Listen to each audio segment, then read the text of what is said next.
وہ سیاستدان لگ رہے ہوں کہ جو ٹی وی کے اوپر اپنی دکان چمکانے کے لیے فری میں آ کے انٹرویو کر دے گا. ایک آدمی 10 منزل سے گرتا ہے تو پہلے اس کی چیخ آتی ہے, بعد میں اس کی گرنے کی آواز آتی ہے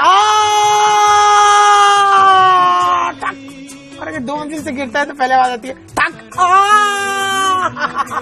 پاکستان سے قوالی کا رجحان ختم ہو رہا ہے, مزاروں پہ پاپ سنگر بلائے جا رہے ہیں.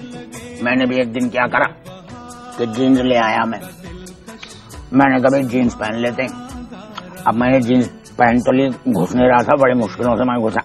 اب جینز میں نے پہن لی, بھتیجے کو بلایا, میں نے کہا بیٹا ذرا دیکھنا کہ میں نے جو جینز پہنی ہے کیسی لگ رہی ہے. تو کہنے لگا بہت اچھی لگ رہی ہے, لیکن صرف آگے ہوتی ہے. میرے علاقے میں سڑک پہ گڑھے بہت آتے تھے. اب گاڑی جب اچھلتی تھی, مسئلہ اور کوئی نہیں تھا, گڑھا واز ناٹ اے پرابلم. مجھے اصل میں ہے ہرنیا, تو اس سے معاملات پیچیدہ ہو جاتے ہیں. اور پھر حکومت نے اچانک اعلان کر دیا کہ آپ اپنے علاقے سے پیچیدہ معاملات ختم کیجیے. قسم کھوتا ہے جس کا بھی قسم لینے کے لیے تم تیار ہو جائے گا. ہم قسم کھانے کے لیے تیار ہوتا ہے کہ ہم نے سارا زندگی میں کبھی بیٹنگ نہیں کیا ہے. ہمارا ماں باپ ہم کو حلال کھلایا ہے, بولو حلال کھاؤ گا. ہمارا باپ ایسا مچھی کے لیے ایسا جل ڈالتا ہے, موسلی پکڑ کے لاتا ہے, ہم کو کھلاتا ہے. تم ہم کو ٹیلی ویژن کو پروگرام میں بول رہا ہے کہ ہم بیٹنگ کرتا ہے. ہم قسم کھاتا ہم نے زندگی میں بیٹنگ نہیں کر رہا ہے. معین اختر ہمارے ملک کے ایک جادوگر فنکار تھے. ان کے فن کا جادو ہر میڈیم پر چاہنے والوں کے سر چڑھ کر بولا. معین اختر نے اپنے فن سے ٹی وی, تھیٹر, ریڈیو اور فلم کو ایسا کوالٹی ورک دیا جو دیکھنے اور سننے والوں کو مدتوں لبھاتا رہے گا. ان کے فن کا جو عروج تھا وہ تو ٹی وی تھا. ٹی وی میڈیم کو انہوں نے پہلے دن سے آخری دن تک اتنے اچھے طریقے سے استعمال. پرسنالٹیز کو اسیوم کر لیتے تھے, جس طرح میں کہہ رہا ہوں, خواہ وہ عورت کی پرسنالٹی ہے یا کسی سیٹ کی پرسنالٹی ہے, کوئی پٹھان کا رول کر رہے ہیں کہیں پہ, تو کہیں پہ کسی ٹوٹلی کانٹراسٹ میں کسی میمن بھائی کا. معین اختر پاکستان کے ایسے آرٹسٹ ہیں جن کو انٹرنیشنلی بہت اسٹرانگ ان کی ریکمنڈیشن ہے اور بہت اسٹارڈم ہے. خاص طور پہ اردو بولے جانے والے جو ممالک ہیں یا سمجھنے والے جو لوگ ہیں پوری دنیا میں, وہ انہیں بہت ہی ہائی ریٹ کا رول کر رہے ہیں. تو یہ ان کی مہارت. معین کے لیے کسی اسٹیچر کا انتخاب کرنا بڑا مشکل ہے.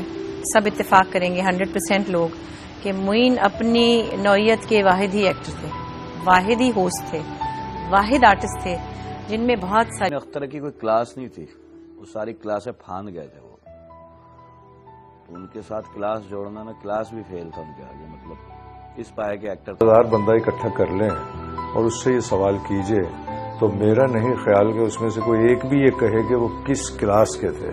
ان کی کوئی کلاس سے اوپر اگر کوئی کلاس ہو سکتی ہے تو وہ معین بھائی کی کلاس تھی, اور وہ اس کلاس کے ایکٹر. وجہ شہرت جو تھی شروع میں وہ میمکری ہی تھی.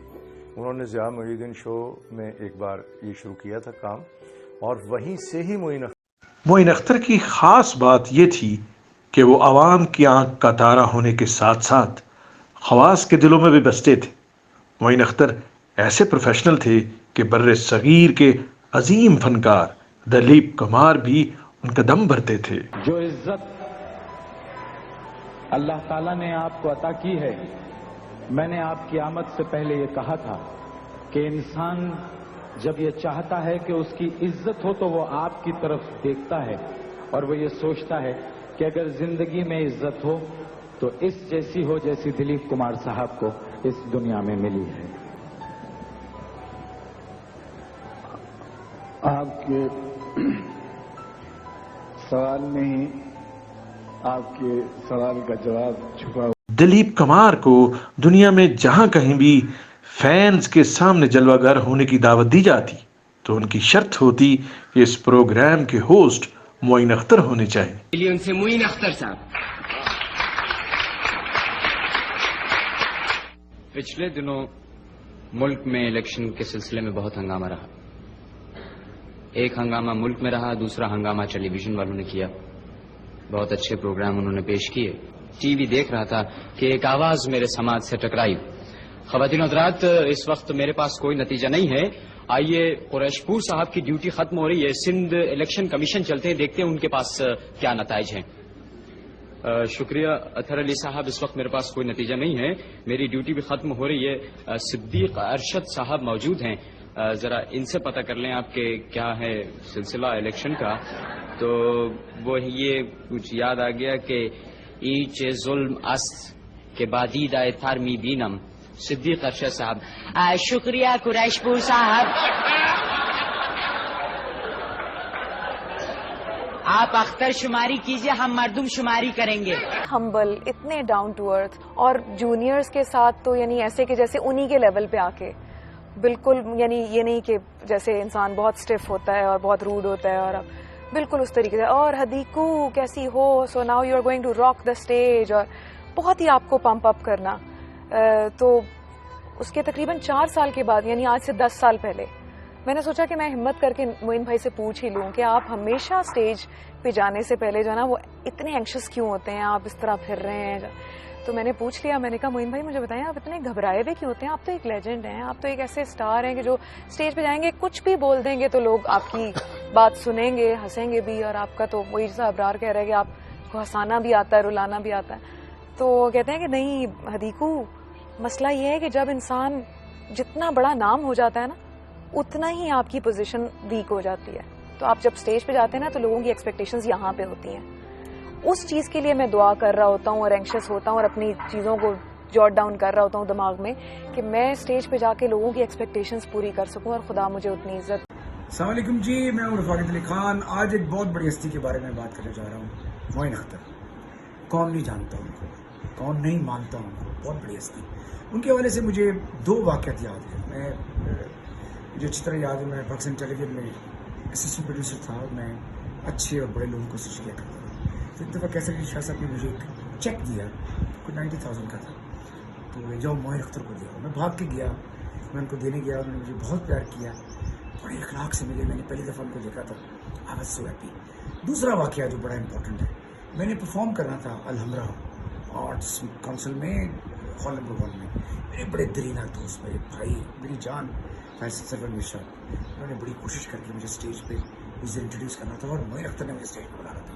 مجھے اچھی طرح یاد ہے ان کا ہاتھ بھی خراب تھا, طاہر سرور مرشا صاحب کا, وہ بیچارے بالکل باندھا ہوا تھا ہاتھ, ان کے ہاتھ میں چوٹ لگی ہوئی تھی, لیکن اس کے باوجود وہ بار بار اسٹیج کے پیچھے جاتے تھے اور معین اختر کو کنونس کرتے تھے کہ رفاقت کو اسٹیج پہ بلایا, پرفارمنس کرنی ہے.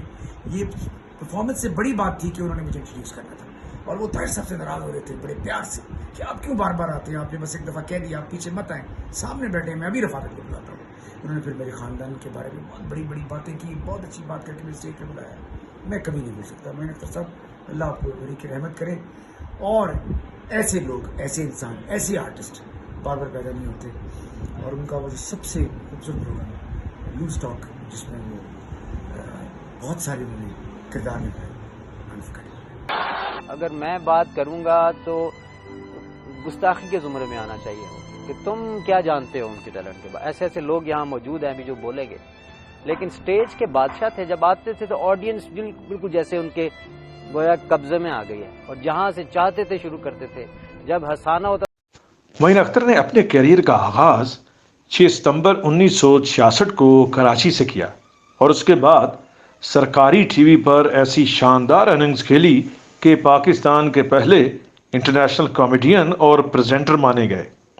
ملک میں جب پرائیویٹ الیکٹرانک میڈیا فروغ پایا, اپنی عمر کے آخری حصے میں ایئر وائی نیوز کی سکرین پر انور مقصود کے ساتھ لوز ٹاک کے 450 شو میں سے 400 سے زائد کریکٹرز کر کے عالمی ریکارڈ قائم کیا. ناقدین کا کہنا ہے کہ اگر معین اختر یہ کام مغربی دنیا میں کرتے تو انہیں سر کا خطاب دینے کے ساتھ ساتھ ان کے مجسمے بنائے جاتے. تقریر میں ہندی اردو سمجھنے والے لوگ جو ہیں وہ ان کے نام سے اور ان کے کام سے بخوبی واقف تھے, اور کچھ لوگ ہوتے ہیں جن کے بارے میں یہ کبھی خیال ہی نہیں آتا کہ موت کا ان کا کوئی تعلق ہے. ایسے زندہ دل لوگوں میں سے ایک معین اختر صاحب بھی تھے. کون اتنے زندہ دل انسان کے بارے میں یہ سوچنا مشکل.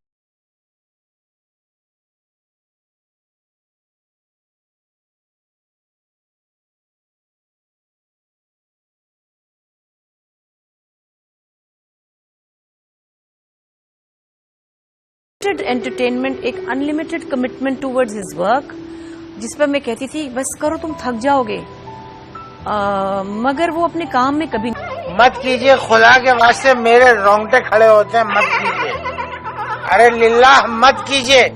کم بولیے، آپ کا ٹکٹ اسی کے پاس ہے. اچھا ٹھیک ہے، میں عرض کیا ہے جی چل ترنم سے سناؤ یا درن آپ کا کہا نہیں ٹالا جا سکتا. اجازت، شکریہ.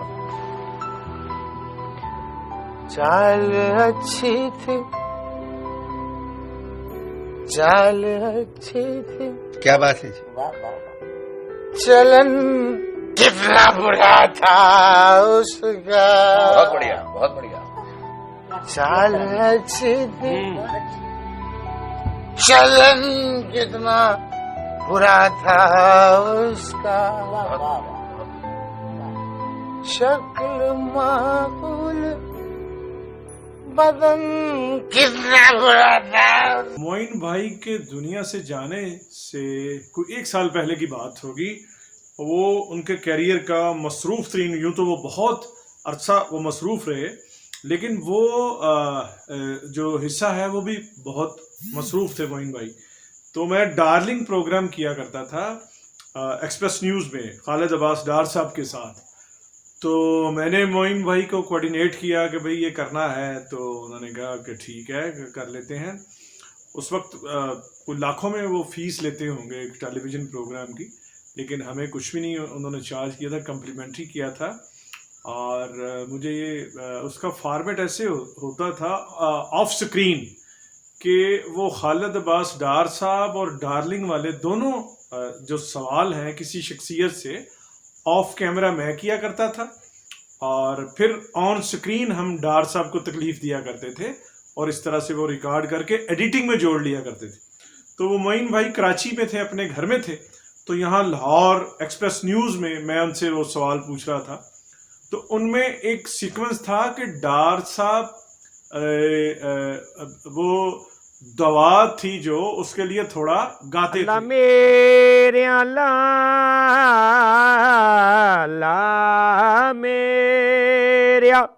میرے معین اختر کو صحت کے ساتھ لمبی عمر عطا فرما.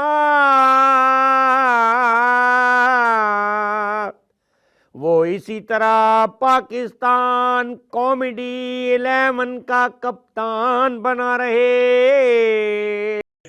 تو مجھے یاد ہے کہ وہ جب وہ ڈار صاحب کے لیے، وہ ڈار صاحب کو بہت پسند کرتے تھے، اپنا دل سے سینئر مانتے تھے، اور انہوں نے بہت اچھا بولا. وے ڈاریا تیری وڈی مہربانی، تو منو کامیڈی دا کپتان آکھیا. اے ڈاریا تو منو خوش کیتا، میرے دل نو خوش کیتا.